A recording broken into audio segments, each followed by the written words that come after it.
Hello बच्चों, तो स्वागत है आप लोग का इस आंसर क्लासेस में। आज हम लोग स्टार्ट करेंगे ऑर्गेनिक केमिस्ट्री।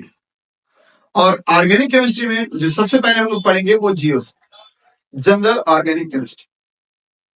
और जीओसी में आईपीसी, आइसोमेरिज्म और रिएक्शन मैकेनिज्म पढ़ेंगे।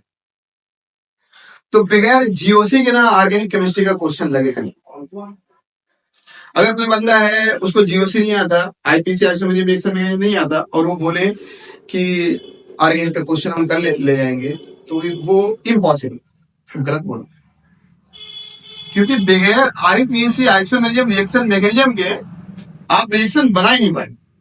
कोई भी तुक्का मार दे, तुक्का मारना तो सबके हाथ में है, क्वेश्चन नहीं कर सकते। तो इसके लिए सबसे पहले हम लोग जीओसी पढ़ेंगे। जीओसी क्लियर होएगा ना, फिर ऑर्गेनिक बहुत आसान हो जाएगा। और जीओसी में जो आपका पहला सीढ़ी होएगा, पहला सीढ़ी खतरनाक होता ही है, IPC, international union of pure and applied chemistry. GOC में जो हम लोग पहला पार्ट करेंगे, तो किसी भी कार्बनिक यौगिक का, कार्बनिक यौगिक बोले तो कार्बन का, हाइड्रोजन का मिश्रण, किसी भी कार्बनिक यौगिक का आईपीसी नाम कैसे लिखा जाता है, सबसे पहले हम लोग वो देखेंगे। उसके बाद आइसोमेरिज्म पढ़ेंगे, रिएक्शन मैकेनिज्म पढ़ेंगे, alkane, alkene, alkyne, alcohol, ether, aldehyde, ketone, acid ester, acid amide, acid chloride, acid anhydride, aromatic, biomolecule, polymer और केमिस्ट्री एवरीडे लाइफ। ये आप लोग का ऑर्गेनिक केमिस्ट्री का सिलेबस है। लेकिन बगैर आईपीसी के क्लियर नहीं हो सकता, बगैर आईपीसी क्लियर नहीं हो सकता। सबसे पहले लोग बात करेंगे आईपीएसी। तो ये जो आईपीएसी जो हम लोग को लिखना है, वो किस तरीके से लिखना है, ये प्योरिटी क्रम है, वरीयता का क्रम। अभी बताएंगे वरीयता का वैल्यू क्या है आईपीएसी में। तो यहां तक ना, एल्केन से लेके कार्बोक्सिलिक एसिड तक, ये प्योरिटी ऑर्डर है। ये बता रहे हैं हम आपको प्योरिटी ऑर्डर क्या होता है। तो इनके बारे में बताएंगे, एस्टर, एसिडमाइड। देखिए इनका सब्स्टिट्यूट ग्रुप, प्रतिस्थापी समूह, इसको प्रीफिक्स भी बोलते हैं, प्रीफिक्स। तो प्रीफिक्स का यूज ना हम इनका नहीं किए, इनका प्रीफिक्स में यूज नहीं किए। प्रतिस्थापी समूह आएगा भी तो हम बताएंगे, क्लियर करेंगे उसको। और लास्ट वाला कॉलम देखिए, उसका जनरल फार्मूला, जैसे एल्केन का जनरल फार्मूला क्या, CnH2n+2, CnH2n, CnH2n -2, alkene, alkene, alkyne. तो सब का पढ़ेंगे, लेकिन अभी उसका यूज नहीं है। अभी जिसका इसमें हम लोग को यूज है ना, स्टेप वाइज चलेंगे, स्टेप वाइज बोले ना आपको सीढ़ी। तो पहले यही सवाल है, बहुत बड़ी बात, फिर आगे बढ़ेंगे। तो ये आपको चार्ट में याद करना है पूरा, और ये याद कर ले। उसके बाद हम आपको अभी केस बताएंगे, आईपीसी नाम लिखने के जो केस बनते हैं, किस तरीके से आईपीसी नाम लिखा जाता है किसी भी कंपाउंड का, वो आपको क्लियर होगा। फिर ऑर्गेनिक केमिस्ट्री के एक भी आईपीसी आपसे छूट जाएगा तो बताइएगा। आईपीसी खत्म होने के बाद आपको ऑर्गेनिक के सारे आईपीसी सॉल्व कर सकते हैं। और बगैर पेन चलाएं, लेकिन अगर आपको आईपीसी सॉल्व कर रहे हैं और पेन का यूज कर रहे हैं, इसका मतलब है कि आपका भी आईपीसी स्ट्रांग नहीं है, वीक। तो इतना स्ट्रांग बनना है, ये क्लियर हो, ये क्लियर होगा, ऑर्गेनिक क्लियर होगा, ये गारंटी ना। तो पहले कॉलम में क्या है, कॉमन नाम है सबका, alkane, alkene, alkyne, amine, thiol, alcohol, alcohol, ether, aldehyde, ketone, cyanide, isocyanide, acid ester, acid amide, acid chloride, acid anhydride. दूसरे कॉलम में क्या है, सिंबल, फंक्शनल ग्रुप भी बोलते हैं उसको, क्रियात्मक समूह भी बोल सकते हैं या प्रतीक भी बोल सकते हैं। जैसे एल्केन को हम कैसे पहचानेंगे, सिंगल बॉन्ड, एल्केन का प्रतीक, एल्कीन का प्रतीक डबल बॉन्ड, एल्काइन का ट्रिपल बॉन्ड, एमीन का H2, थायल अल्कोहल का SH। आप लोग देखें, ये जो दिख रहा है आपको, ये सब में देखिए, सब में हुआ है, ये बॉन्ड है। और इधर का कार्बन जुटा हुआ है, कार्बन इस तरफ क्या जुटा हुआ है, कार्बन जुटा हुआ है।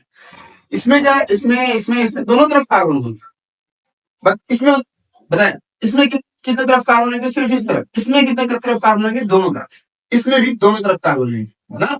यहाँ पे कुछ शब्द का यूज कर सकते हैं, ROH, RSH। R मतलब होता है एल्किल ग्रुप, एल्किल समूह। तो जहां पे आप बॉन्ड देख रहे हैं, यहाँ पे RSH लिख सकते हैं, ROH, ROR, RCHO, RCO, R', फिर RNC, RCN, RCOH, ऐसे ना आएगा तो क्लियर होगा धीरे धीरे ना। बस आप लोग इतना याद रखिएगा कि बॉन्ड है ना, कार्बन से जुड़ा हुआ है, कार्बन से जुड़ सकता है, हाइड्रोजन से आएगा तो क्लियर करेंगे। लेकिन यहाँ पे कहो कि हाँ इधर भी हाइड्रोजन जोड़ देंगे, इधर पे तो वो तो जल हो गया भाई, तो वो इधर रह नहीं है ना। तो ये फंक्शनल ग्रुप। एल्कोहल का क्रियात्मक समूह क्या? OH, ईथर का O, एल्डिहाइड का CHO, कीटोन का CO, आइसोसाइनाइड का NC, साइनाइड का CN, एसिड का COOH, एस्टर का COO, एसिडमाइड का CONH2, एसिड क्लोराइड का COCl, एसिड एनाइड का CO का बोल्ड वैस O। तो ये क्या है? सिंबल, ये आपको याद है। अब उसका अगला स्टेप चलते हैं, आईपीसी नाम। किस प्रकार से आईपीसी नाम लिखा जाए? तो एल्केन अगर है, मतलब केवल सिंगल बॉन्ड है किसी चेन में, तो उसका हम लोग आईपीसी नाम कैसे लिखेंगे? L plus N. एल मतलब होता है नंबर ऑफ कार्बन, एल मतलब नंबर ऑफ। बहुत मजा आएगा भाई, ये तो 8-10 टीचरों से पढ़े होंगे, तो एग्जाम हमें भी ट्राई करके देखना ना। डिफरेंट पाए तो बताइए ना। अभी ऐसा ना, अभी क्या बोलते हैं, हम कुछ कह भी नहीं सकते क्योंकि गलती तो हमारी है, हम कांडिक लेक्चर दे नहीं पा रहे हैं। नहीं तो आपको हमारी वैल्यू भी पता चलता है। आज नहीं चल रहा है, कल चलेगा, लेक्चर ऐड कर लीजिएगा, कल चलेगा। बस गलती हमारी बहुत सबसे बड़ी गलती बनी है, हम कांटिन्यू लेक्चर डालेंगे तो आप लोग कांटिन्यू लेक्चर अटेंड करेंगे। और लेक्चर अटेंड करने से याद आया, अभी रिसेंट में एक हम न्यूज पढ़े हैं, इंस्टीट्यूट का बहुत फेमस इंस्टीट्यूट है, नाम नहीं बताएंगे। वो ऑनलाइन लेक्चर, उनका जो सब्सक्रिप्शन लिया गया था बच्चों द्वारा, वो 40,000। जो लेक्चर अटेंड करने वाले बच्चे थे, वो 40,000 में 5,000, 4,000, 6,000 ऐसे लेक्चर अटेंड करने वालों। तो वो ना अपना ऑनलाइन बंद कर दिया लेक्चर। ऐसे इंस्टीट्यूट वाले को ना सलाह। अब बहुत सारे ऐसे भी इंस्टीट्यूट है जिसमें 5 लाख बच्चे पढ़ रहे ऑनलाइन, लेकिन वो कभी एक्सपोज नहीं किए। क्यों मालूम है? क्योंकि वो कहते हैं ना, हम रेगुलेशन लाए। रेगुलेशन लाने वाले इंसान ना कितने बढ़िया फाल की बात। सबसे पहली बात, ये बंदा क्या किया, जब अटेंडेंस लगता था 4,000, 5,000, 3,000, 6,000 बच्चों का, तो घबरा गए। ये इंस्टीट्यूट वाले जिनके बारे में बात कर, ये पेरेंट पास जब कॉल किए, तो पेरेंट का जो आंसर आ रहा है कि आपका बच्चा क्या कर रहा है, आपका बच्चा लेक्चर अटेंड नहीं कर रहा है, तो माँ बाप का जो आंसर आ रहा है, वो बच्चा लेक्चर अटेंड करता है, पर आपको रूम में रहता है दिन भर। आप समझते हैं कितना तगड़ा इफेक्ट पड़ रहा है बच्चों को। अब बच्चे कितने तगड़े तरीके से माँ बाप को और टीचरों को बेवकूफ बना रहे हैं, और सबसे तगड़ा बेवकूफ तो अपने आप को बना रहे हैं। हम आपको कई बार बता चुके, वो अपने लाइफ को बर्बाद कर होता नहीं। जैसे 18, 19 और 20, 22 ऐसा एज होता है ना, उस एज में ना बच्चों को लगता क्या है कि बुढ़े होएंगे नहीं। जब बुढ़ों को देखते हैं ना, बुढ़े हो गए, हम थोड़ी बुढ़े होएंगे बाबू। और जो स्टेमिना है ना, ये बुढ़ने वाला समय आएगा, ये भी डूबेगा। एग्जाम्पल है, ऐसे थोड़ी ना, एग्जाम्पल है। समय आएगा तो बताएंगे, कहेंगे ना, पता है। तो ये पेरेंट्स का आंसर है कि बच्चा लेक्चर रहता है। तो होता क्या, इससे ऑफलाइन बंदा अगर लेक्चर ले रहा है ऑफलाइन, तो अगर वो कमरे में गया और मोबाइल चलाएगा, तो माँ बाप की बुद्धि में ये चलेगा कि मोबाइल चला रहा है, पढ़ नहीं रहा है।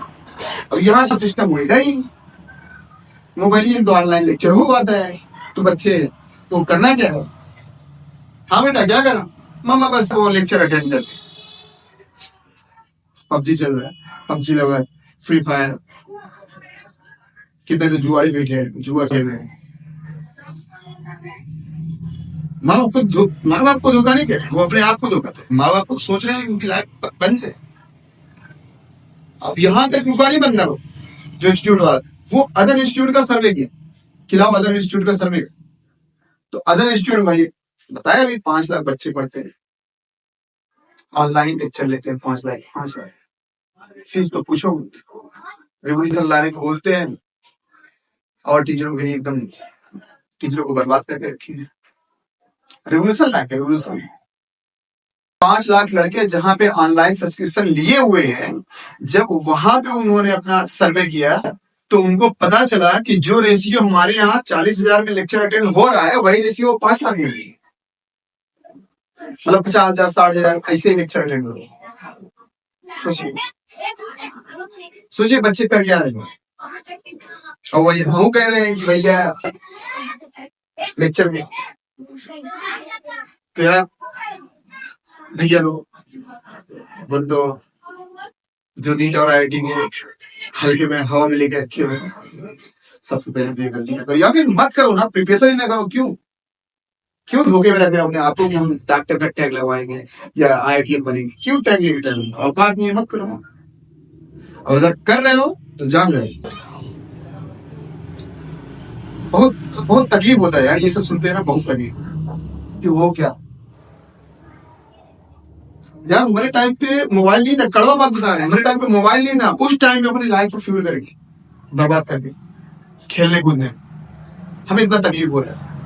आज के टाइम पे आप लोग मोबाइल भी यूज कर रहे हो, मोबाइल से खाली हो जाएंगे, बाहर बंदे भी रहते होंगे दोस्त यार कि चलो घूम के आते हैं, तो बाहर निकलते होंगे PUBG और फ्री फायर खेल के। माँ बाप तो सोचते होंगे बच्चा सुबह 8 घंटा 10 घंटा सुबह से पढ़ रहा है, लाओ चला गया है तो जाने के 2 घंटे घूमने का, अब जाएगा बंदा 1-2 घंटे और मजे मार के आएगा। माँ बाप के दिमाग में तो ये चल रहा है ना, बच्चा पढ़ रहा है यार। ऐसा कहें तक क्या है सर, पढ़ाई करो, सक्सेस हो, कामयाब हो। कामयाब नाकामयाब लोगों का सम्मान नहीं है भाई, बिल्कुल जीरो है, जीरो। थोड़ा सा अगर आपके अंदर आत्मसम्मान है ना, आत्मसम्मान, और आप अब इस टाइम में अपने लाइफ फ्यूल कर रहे हैं, अपने लाइफ को उस वक्त जला रहे हैं, खत्म कर रहे हैं, तो वो आत्मसम्मान आपको बच नहीं पाएगा, चमचे बन के रह जाओगे किसी न किसी में। याद रखिए, देखिए आप L प्लस आइन, एल्काइन बहुत आसान। अब यहाँ पे देखें एमीन, एमीन का आरटीसी नाम कैसे लिखा गया? Alkane minus E plus amine equal to alkanamine, मतलब ये कट जाएंगे एल्केना मीन। यहाँ पे थायो अल्कोहल जब लिखे जाएंगे एल्केन थायो, एल्कोहल लिखे जाएंगे तो एल्केन माइनस ई, मतलब ई कट जाएंगे, ऑल जुड़ जाएगा क्या? एल्केनॉल। ये क्या रिप्रेजेंट करता है मालूम है? ये इस सफिक्स को रिप्रेजेंट करता है, चाहे ये हो चाहे ये हो चाहे ये हो, सफिक्स ये सारे क्या है? प्रीफिक्स। ईथर का आईपीसी नाम लिखना है तो एल्कोक्सी एल्केन। अभी बताएंगे एल्कोक्सी का यूज कहाँ होता है, एल्केन का यूज कहाँ होता है। एल्डिहाइड का एल्केन। अब एल्केनल कैसे बना? एल्केन माइनस ई प्लस अल, एल्केनल, एल्केनॉल, एल्केन आइसोनाइट्राइड, एल्केन नाइट्राइड ना, एल्केनोइक एसिड, एल्केनोइड, एल्केनामाइड, एल्केनोइक क्लोराइड और एल्केनोइक एनहाइड्राइड। ये इनका सबका आईपीसी नाम लिखने का तरीका है। उसके बाद प्रतिस्थापी समूह में आते हैं, तो यहाँ पे आप लोग को पीआरटी के बारे में भी थोड़ा क्लियर होएगा। जैसे ये फंक्शनल ग्रुप जो है, ये फंक्शनल ग्रुप है, ये कब प्रतिस्थापी होता है? तो बगैर एल्केन के तो बॉन्ड बनता नहीं, तो वो सब्स्टिट्यूट नहीं हुए। उसके अतिरिक्त अब जैसे मान लो कोई चैन है और उस चैन में डबल बॉन्ड भी है, ट्रिपल बॉन्ड भी है और एमीन भी है। डबल बॉन्ड, ट्रिपल बॉन्ड और एमीन भी है, तो उसमें प्रियोरिटी जो देंगे ना वो एक को ही, तीनों को हम लोग प्रियोरिटी नहीं दे सकते। प्रियोरिटी बोले तो जैसे कहने का अर्थ क्या, हम हैं, हमारे मम्मी है, हमारे पापा है और एक हमारी बहन है, हमें लेके कितने लोग हुए? 4 लोग। अब हम बाहर हैं और ये तीनों लोग, मम्मी पापा बहन, तीनों लोग घर पे हैं। अब घर पे कुछ ऐसा हो गया, मतलब मान लीजिए आग लग गया घर पे और हम गए बचाने ना, तो जब बचा, बाकी सब वीडियो बना रहे थे ना, तो हम गए बचाने। तो जब बचाने गए तो माँ बाप है, बहन है, हम बचाने जब जाएंगे ना तो वहां पे प्रियोरिटी देखा जाए, तीनों में हम जिसको भी सबसे पहले अंदर से लेके आएंगे, इसका अर्थ है कि हम प्रियोरिटी उसी को देंगे। वरीयता, हमारा फर्स्ट वरीयता वही है। फर्स्ट वरीयता मतलब क्या? किसी से पूछो कि भैया आप अपनी मम्मी को या अपने पापा को, इन दोनों में ज्यादा किसको मानते हो? तो डिप्लोमेटिक आंसर आता है कि दोनों का। ये गलत है, केमिस्ट्री ये चीज नहीं होगा। आप हमेशा केमिस्ट्री अगर देखेंगे, और नेचर भी है, हम गलत है, ऐसा होता ही नहीं। प्रियोरिटी या तो सिर्फ मम्मी को ही आता है या सिर्फ पापा को ही आता है। बताने को होता है कि कोई सामने वाले को बुरा लगे, सामने वाले को ये ना लगे कि बच्चा अपने माँ से ज्यादा प्यार करता है और अपने बाप से कम प्यार करता है, ऐसा होता। तो जिसको हम बचाएंगे ना, उसको फर्स्ट प्रियोरिटी दी, वो हमारे वरीयता में, उसके बाद जाएंगे दूसरे और तीसरे को बचाने। बच गए तो ठीक है, वो सब्स्टिट्यूट तो हो ही गए। पहले को जब बचा के निकले ना, तो उसके बाद जो बचे वो सब्स्टिट्यूट हो गए, मतलब प्रतिस्थापी हो गए। तो समझिए क्वेश्चन, एल्कीन है, एल्काइन है और एमीन है, ये तीनों हैं कोई चैन में लगे हुए। तो उनमें हम लोग वरीयता किसको देंगे? हम आपको भी बताएं, यहाँ से यहाँ तक सब वरीयता क्रम में हम लेंगे। तो वरीयता हम लोग देंगे एमीन को। ये दोनों क्या हो जाएंगे? सब्स्टिट्यूट हो जाएंगे। और सब्स्टिट्यूट हो जाएंगे तो इनका जो नाम लिखा जाएगा वो इन और आइन लिखा जाएगा, ना कि एल्कीन और एल्काइन लिखा जाएगा। अब कैसे लिखा जाएगा वो अभी जब इसको मिटाएंगे तब ना बताएंगे। तो इसको मिटाएंगे तो वो भी क्लियर होगा कैसे लिखा जाए ना। कोई चैन दिया हुआ है कार्बन का, उसमें एल्केन है, एल्कीन है, एमीन है, थायरोल है, एल्कोहल है, ईथर है, एल्डिहाइड है, ये सारे हैं। अब इसमें अगर आपको प्रियोरिटी देना हुआ तो प्रियोरिटी किसको जाएगा? एल्डिहाइड को। बाकी सब क्या हो जाएंगे? सब्स्टिट्यूट। और जैसे ही सब्स्टिट्यूट होंगे, आप लोग इस नाम में से किसी का उपयोग नहीं कर सकते। ये क्या बोलते हैं? सफिक्स है, वो प्रीफिक्स ना। ये क्या बोलते हैं? मेजर चैन के इसको लिखा जाता है, मुख्य कार्बन के मुख्य श्रृंखला के साथ इसको लिखा जाता है। इनको कार्बन के मुख्य श्रृंखला के साथ नहीं लिखा जाता। अभी बताएं आगे धीरे धीरे ना। अब मान लीजिए एल्केन है, एल्कीन है, एल्काइन है, एमीन है, थायरोल है, एल्कोहल है, ईथर है, एल्डिहाइड है, कीटोन है, साइनाइड, साइनाइड, एसिड है। तो अब इसमें एसिड आ गया, तो इन सब कोई चैन है उसमें ये सब उपस्थित है, तो उसमें हम लोग वरीयता किसको देंगे? एसिड को, कार्बोक्सिलिक एसिड को। तो प्रतिस्थापी अगर एल्कोहल है, एल्कोहल प्रतिस्थापी होता है तो उसको हाइड्रोक्सी बोलते हैं। थाई एल्कोहल प्रतिस्थापी होता है तो उसको मर्केप्टो बोलते हैं। एमीन प्रतिस्थापी होता है तो इसको एमीनो। ईथर होता है तो उसको एल्कोक्सी। एल्डिहाइड होता है तो उसको एल्डो या फार्मिल या आक्सो भी बोलते हैं। हम बताएंगे आक्सो वर्ड का यूज कब होता है, फार्मिल शब्द का यूज कब होता है। कीटोन को, कीटोन अगर प्रतिस्थापी हो तो उसको कीटो या आक्सो बोलते हैं। बताएंगे कीटो शब्द का उपयोग होगा और आक्सो शब्द का उपयोग कब है। उसके बाद आइसोसाइनो और साइनो। तो ये फंक्शनल ग्रुप है जो सब्स्टिट्यूट हो सकते हैं। ये भी सब्स्टिट्यूट होंगे, ये भी सब्स्टिट्यूट होंगे। ये आएगा तो देखेंगे हम ना, इसीलिए यहाँ कुछ नहीं। अब पांचवा कदम है जनरल फार्मूला। तो जनरल फार्मूला अभी इसका यूज नहीं है, जब हम लोग आइसोमेरिक पढ़ने जाएंगे ना तो उसका यूज आएगा, तो वहां पर हम लोग देखेंगे। तो इसको हम मिटाते हैं, इसके ये आपको याद करना है ना। इसको 4-5 के बताते हैं आईपीएससी कैसे लिखा जाता है, फिर क्वेश्चन बताते हैं ना। तो हम लोग देखेंगे कि किसी भी श्रृंखला का आईपीएससी नाम किस तरीके से लिखा जाता है। तो उसमें पहला केस है, आईपीएससी नाम लिखते समय सर्वप्रथम कार्बन के लंबे श्रृंखला का चयन करते हैं। कार्बन के लंबी श्रृंखला, सबसे बड़ी श्रृंखला का चयन करते हैं कार्बन में।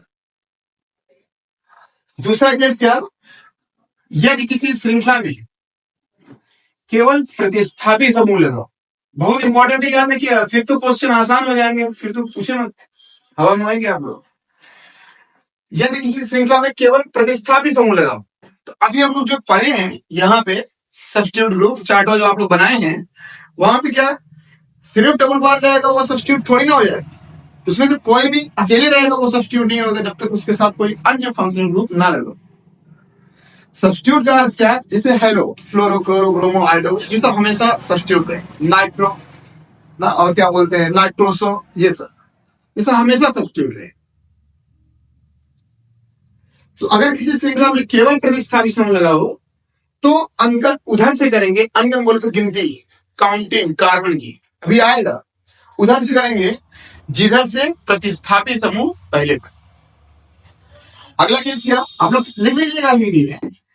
यदि किसी श्रृंखला में ओनली फंक्शनल ग्रुप लगा, केवल क्रियात्मक समूह लगा हो, तो काउंटिंग उधर से करेंगे जिधर से क्रियात्मक समूह पहले पर। गिनती उधर से करेंगे जिधर से फंक्शनल ग्रुप पहले पर। अगला पॉइंट क्या, अगर किसी श्रृंखला में सब्स्टिट्यूट और फंक्शनल ग्रुप दोनों लगे हो तो अंकन उधर से करेंगे जिधर से फंक्शनल ग्रुप पहले पड़े। वरीयता हमेशा फंक्शनल ग्रुप को दिया जाता है, प्रतिस्थापी को वरीयता नहीं दिया जाता। प्रतिस्थापी को कब वरीयता देंगे? काउंटिंग करने के लिए कि अगर केवल प्रतिस्थापी समूह लगा हुआ है तो अंकन 10 करेंगे जिधर से प्रतिस्थापी समूह पहले पड़ा। नहीं तो अगर प्रतिस्थापी और फंक्शनल दोनों अगर लगे होंगे तो हम लोग वरीयता हमेशा किसको देंगे? Functional group. अर्थात गिनती उधर से करेंगे जिधर से फंक्शनल ग्रुप पहले पड़ा ना। ये चौथा। अगला कैसे है? अगर किसी श्रृंखला में डबल बॉन्ड और ट्रिपल बॉन्ड दोनों लगे, डबल बॉन्ड और ट्रिपल बॉन्ड दोनों लगे हो तो इनका आईपीसी नाम कैसे लिखा जाए, या फिर हम लोग प्रियोरिटी किसको देंगे, वरीयता किसको देंगे? तो उसके लिए एक शब्द है कि अगर किसी श्रृंखला में डबल बॉन्ड और ट्रिपल बॉन्ड दोनों लगे और दोनों सेम नंबर के समान संख्या पर स्थित हो या डबल बॉन्ड ट्रिपल बॉन्ड से पहले पड़े तो वरीयता डबल बॉन्ड को देंगे और ट्रिपल बॉन्ड क्या हो जाएगा? प्रतिस्थापी हो जाएगा। परंतु अगर ट्रिपल बॉन्ड डबल बॉन्ड से पहले पड़ेगा तब वरीयता ट्रिपल बॉन्ड को देंगे और डबल बॉन्ड क्या हो जाएगा? प्रतिस्थापी। इनसे रिलेटेड जो क्वेश्चन बनता है ना, आई से नहीं बनता, इनसे रिलेटेड जो क्वेश्चन बनता है हाइब्रिडाइजेशन, अभी पढ़ेंगे तो दिखाएंगे हम आपको। इनसे जो रिलेटेड क्वेश्चन बनेगा वो आईपी से नहीं पूछता, वो ज्यादातर चांस रहता है ना हाइब्रिडाइजेशन का पूछने का, क्योंकि वहां ना बंदे कंफ्यूज हो जाते हैं कि हम काउंटिंग करेंगे और थोड़ा सा काउंटिंग मिस करेंगे, ऑप्शन आपके सामने खड़ा रहे कि हमें शैतान हमेशा खड़ा रहेगा, मालूम है आप लोग को ना, वो रहेगा हमेशा। तो एक बार और, अगर किसी श्रृंखला में डबल बॉन्ड और ट्रिपल बॉन्ड लगे हुए हैं और डबल बॉन्ड और ट्रिपल बॉन्ड दोनों समान संख्या पर हो या डबल बॉन्ड ट्रिपल बॉन्ड से पहले पड़े तो वरीयता हम लोग देंगे डबल बॉन्ड, अन्यथा वरीयता किसको दिया जाएगा? Triple bond. अगला केस, ईथर का आईपीसी नाम लिखते थे। जैसे मान लीजिए ये ईथर, ईथर का आईपीसी नाम लिखते थे। ऑक्सीजन की जिस तरफ कार्बन की संख्या कम, जैसे मान लीजिए इस तरफ कार्बन की संख्या कम मिनिमम और इस तरफ कार्बन की संख्या मैक्सिमम अधिकतम, इस तरफ कार्बन संख्या कम है और इस तरफ कार्बन संख्या अधिक है। तो जिस तरफ कार्बन संख्या कम होगा उसको हम लोग एल्कोक्सी लिखेंगे, ऑक्सीजन के साथ एल्कोक्सी। देखिए लिखेंगे ईथर का आईपीसी नाम एल्कोक्सी एल्केन। तो जिस तरफ कार्बन की संख्या कम रहेगा ईथर के उसको एल्कोक्सी और जिस तरफ अधिक रहेगा उसको एल्केन लिखेंगे, एल्कोक्सी एल्केन। अगला केस क्या? एस्टर। केमिकल बॉन्डिंग पढ़ेंगे तो आप लोग को ये सब चीजें तो मालूम है। अब ये ना कह देना कि सर जी अभी आप बताएं एसी डबल होता है एस्टर का, ये क्या लिख दिया? अरे भैया एस्टर का स्ट्रक्चर है। ये ना कह देना कि सर जी इसमें ईथर लगा हुआ है और कीटोन लगा हुआ है, ये ना कह देना। एस्टर है ना, तो एस्टर का आईपीसी नाम लिखते समय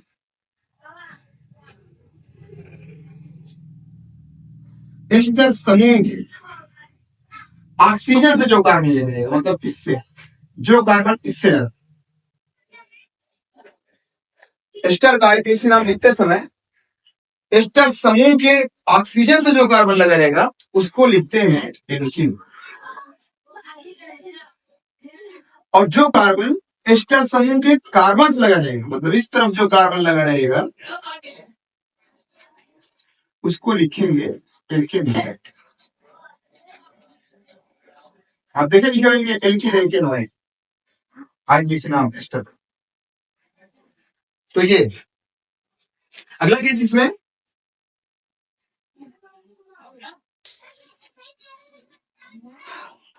कोई श्रृंखला है और उसमें समान प्रकार के क्रियात्मक समूह या प्रतिस्थापी समूह, समान प्रकार के क्रियात्मक समूह या प्रतिस्थापी समूह एक से अधिक बार, जिसमें मान लीजिए NO2 और NO2 दो मर्तबे आ गए किसी चैन में, या फिर CH3 और CH3 मिथिल और मिथिल दो मर्तबे आ गए किसी चैन में और वो प्रतिस्थापी है, या फिर क्रियात्मक समूह ही आ जाए, एल्कोहल OH और OH लग जाए दो मर्तबे ना। तो यदि किसी श्रृंखला में समान प्रकार के क्रियात्मक समूह या प्रतिस्थापी समूह की संख्या एक से अधिक बार, तो उनकी संख्या को दर्शाने के लिए डाई ट्राई, टेट्रा, पेंटा, एक्सेट्रा शब्द का उपयोग किया जाता है। अगर 2 बार रहेंगे तो डाई, 3 बार रहेंगे तो ट्राई, 4 बार रहेंगे तो टेट्रा, 5 बार रहेंगे तो पेंटा, 6 बार रहेंगे तो एक्सेट्रा शब्द का उपयोग किया जाता है उनकी संख्या को दर्शाने के लिए। अगला क्या था इसमें, किसी श्रृंखला का आईपीसी नाम लिखते समय सर्वप्रथम सबसे पहले प्रतिस्थापी समूह को लिखते हैं। और प्रतिस्थापी समूह को किस क्रम में लिखते हैं? अल्फाबेट क्रम में। अल्फाबेट क्रम का अर्थ क्या? अगर मान लीजिए कोई श्रृंखला है, उसमें फ्लोरीन भी लगा है, क्लोरीन भी लगा है, ब्रोमीन भी लगा है, तो इन तीनों में एबीसीडी में जो पहले आएगा उसी को पहले लिखा जाएगा। जैसे मान लें फ्लोरीन है तो फ्लोरो, क्लोरीन है तो क्लोरो, ब्रोमीन है तो ब्रोमो। अब एबीसीडी में कौन पहले आया? Bromo, B. तो ब्रोमो को पहले लिखेंगे, तो उसके बाद क्लोरो को, उसके बाद फ्लोरो। होता क्या ना, बच्चे अल्फाबेट फोकस नहीं करते और पहले लिख जाते हैं, बोर्ड में भी और एंट्रेंस में भी, तो वो गलत हो जाता है। उसके लिए सोचना नहीं है कि हाँ थोड़ा सा गलत हुआ था, अल्फाबेट का इधर उधर हो गया था, हो जाएगा, सही कर देंगे। नहीं नहीं, सही करेंगे। अरे मान लो बोर्ड में हो भी गया, 500 का नोट डाल दिए, हो भी गया, आप उसका 1500 का नोट डाल दिए, हो भी गया सही, एंट्रेंस ऑफ कौन देखेगा? तो ये सब चीजें ध्यान दीजिएगा, बहुत बेस से हम लोग पढ़ेंगे, बहुत बेस, और बहुत मजा आएगा। ऑर्गेनिक केमिस्ट्री बहुत इंटरेस्टिंग चैप्टर है। आईआईटी वालों की तो पूछो मत, ये पहाड़ लगता है ऑर्गेनिक, पूछिए उनसे। और आईआईटी वालों और नीट वालों को पूछो मत, जहां तक रटना रहता है तो रट लेते हैं, जब बुद्धि लगाने की बारी आती है तब उनका दिमाग हिलने लगता है। क्या ना, तो ध्यान दीजिए। तो किसी भी श्रृंखला का आईपीसी नाम लिखते समय अगर उसमें प्रतिस्थापी समूह लगा हुआ है और एक से ज्यादा, अगर सिर्फ एक प्रतिस्थापी समूह लगा है तो उसको पहले लिखें। अगर एक से ज्यादा प्रतिस्थापी समूह लगा है तो सबसे पहले अगर प्रतिस्थापी समूह को लिखेंगे अल्फाबेट के क्रम में, एबीसीडी में जो पहले आएगा उसको पहले, और उसके बाद हम लोग क्या लिखेंगे? श्रृंखला का आईपीसी। श्रृंखला का आईपीसी पहले प्रतिस्थापी समूह को लिखेंगे, उसके बाद श्रृंखला का आईपीसी। तो एक बार और रिवीजन करवा देते हैं, फिर देखिए आगे। आईपीसी नाम लिखते समय सर्वप्रथम कार्बन की लंबी श्रृंखला का चयन करते हैं। अगर आईपीसी में केवल प्रतिस्थापी समूह लगा है तो हम उधर से करेंगे, इधर से प्रतिस्थापी समूह पहले। अगर किसी श्रृंखला का किसी श्रृंखला में केवल प्रतिस्थापी समूह, किसी श्रृंखला में केवल क्रियात्मक समूह लगा है तो अंकन उधर से करेंगे, इधर से क्रियात्मक समूह पहले पढ़े। अगर क्रियात्मक समूह और प्रतिस्थापी समूह दोनों लगे हैं तो हम लोग अंकन थोड़े से काउंटिंग उधर से करेंगे, इधर से क्रियात्मक समूह पहले पढ़े। वही कर हम लोग क्रियात्मक समूह को ही लेना है। अगर डबल बॉन्ड और ट्रिपल बॉन्ड किसी चरण लगे हुए हैं, तो अगर समान संख्या पर दोनों स्थित है या डबल बॉन्ड ट्रिपल बॉन्ड से पहले लगा हो तो वरीयता हम लोग डबल बॉन्ड को देंगे और ट्रिपल बॉन्ड प्रतिस्थापी हो जाएगा। लेकिन अगर ट्रिपल बॉन्ड डबल बॉन्ड से पहले पड़े तो हम लोग वरीयता ट्रिपल बॉन्ड को देंगे और डबल बॉन्ड क्या हो जाएगा? प्रतिस्थापी। इधर का आईपीसी नाम लिखते समय ऑक्सीजन में जिस तरफ कार्बन की संख्या कम होगा उसे एल्कोक्सी और जिस तरफ अधिक होगा उसे एल्केन। एस्टर का आईपीसी नाम लिखते समय एस्टर समूह के ऑक्सीजन से जो कार्बन लगा रहता है उसको एल्किन, और एस्टर समूह के कार्बन से जो कार्बन लगा रहता है उसको एल्केनोइड लिखा है। एल्केन ना। उसके बाद क्या, अगर किसी श्रृंखला में समान प्रकार के क्रियात्मक समूह या प्रतिस्थापी समूह की संख्या एक से अधिक बार है तो उनकी संख्या को रिप्रेजेंट करने के लिए ट्राई, टेट्रा, पेंटा, हेक्सा इत्यादि शब्द का उपयोग किया जाता है। अगर किसी श्रृंखला का आईपीसी नाम लिखते समय सर्वप्रथम हम लोग प्रतिस्थापी समूह को, अगर प्रतिस्थापी समूह की संख्या एक से अधिक है तो उन्हें सबसे पहले हम लोग अल्फाबेट के क्रम में लिखेंगे, उसके पश्चात श्रृंखला का आईपीसी नाम। तो वो चार्ट और ये आपको अगर याद रहेगा तो फिर तो पूछो मत, फिर आप कहाँ तक जाओ। ये पहले तो ये चीज आपको मान। अब उसके बाद क्या, जैसे एक कार्बन है, एक कार्बन को बोलते हैं मेथ, इसको बोलते हैं वर्ड ग्रुप।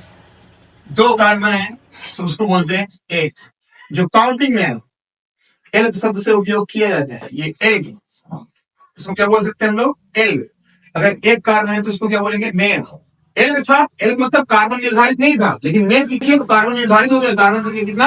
1।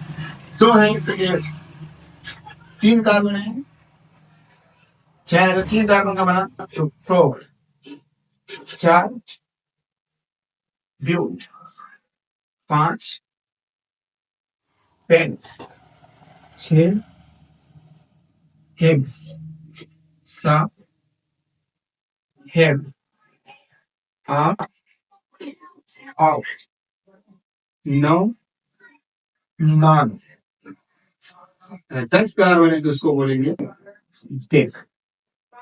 मैक्सिमम जो क्वेश्चन बनता है वो 10 कार्बन तक बनता है, जो चैन बनता है वो। अगर इसके ऊपर गया तो अनडेक बाइंडिंग, ऐसे 11 कार्बन को अनडेक, 12 कार्बन को बाइंडिंग ना।